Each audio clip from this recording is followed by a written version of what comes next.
Okay, you guys, let's break this meme down. So it says, it's like this. I created man and woman with original sin. Immediately we have an issue. First off, I would argue the concept of original sin is not biblical. See Dr. Michael Heiser's critique of that.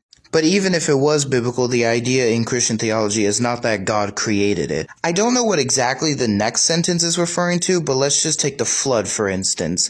The flood did kill people who were committing terrible sins, but those sins were physical violence, and depending on your interpretation of Genesis 6, the whole fallen angel giant issue. It continues, then I impregnated a woman with myself as her child so that I could be born. This is false. Jesus did not impregnate himself.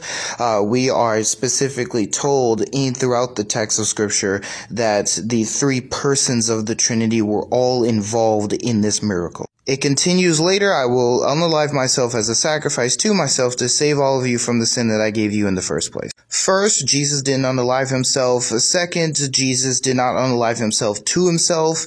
That was a sacrifice to the Father. And Jesus is not saving us from the sin that he created. He is saving us from our sin. This is a disrespectful misunderstanding of Christian theology and the Bible. If you want to engage in these kinds of conversations, you have to steel man, not straw man and disrespect the other person's position. Christians and atheists alike.